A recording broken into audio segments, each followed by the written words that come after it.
Well, howdy do, y'all. This is Tom the Beer Whisperer, and I have a treat here. This is another one sent to me from Mark Pyle from Erie Better Beer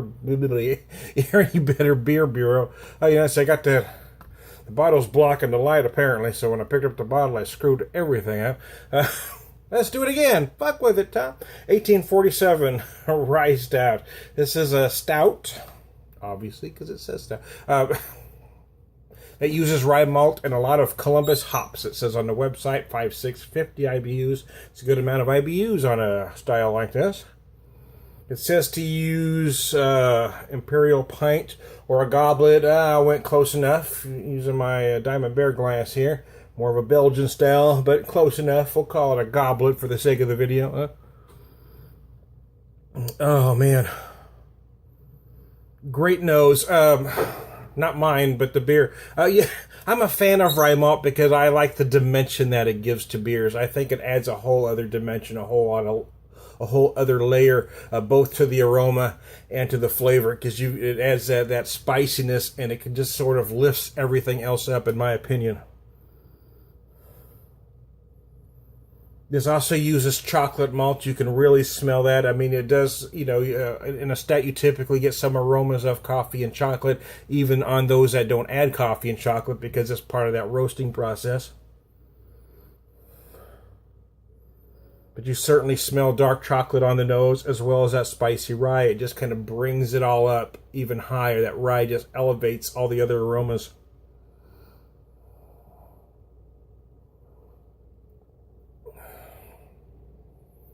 Oh, yeah, the flavor as well. I would say I'm going to call it a medium. I'm going to call it a medium bodied. Some may say medium to heavy. I'm going to say medium.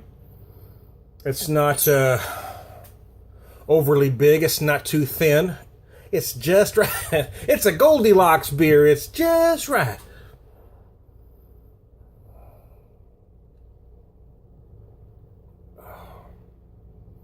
The flavors are gorgeous, and at first you get that big chocolate. I guess some slight coffee underneath there, but it's not huge. And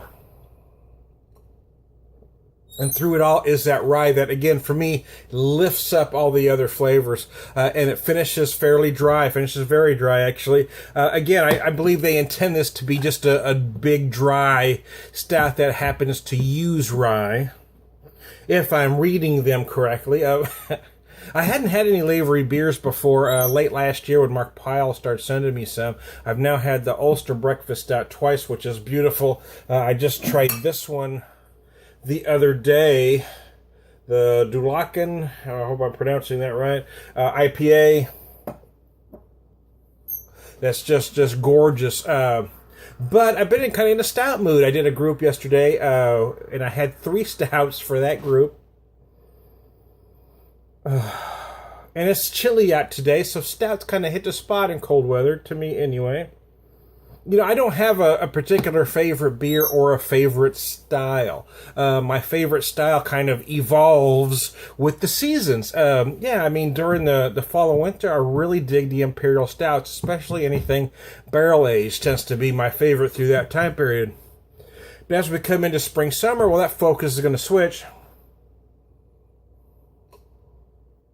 In early spring, I tend to really enjoy saisons.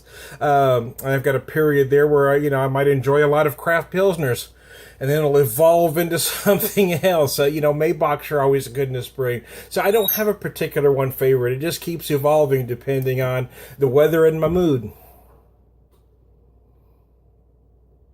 The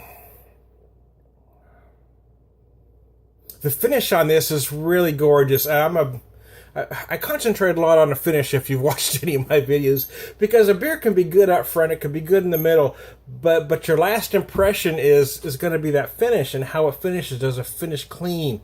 I can't stand beers that finish lazy.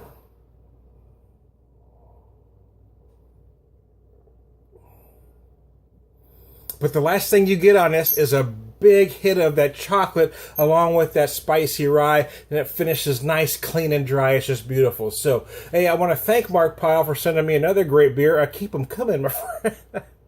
Actually, owe Mark some beer. I'm behind a trade, because he just sends me a grunt load. So thanks, Mark. This is a great beer. I'm a big fan of Lavery. I'd like to try that. I wish I could get them out here, because I really want to try that what was it? Smoked porter, Belfast smoked porter, I believe. But anyways, hey, I'm Kind of Beer Whisperer. I'll see you later.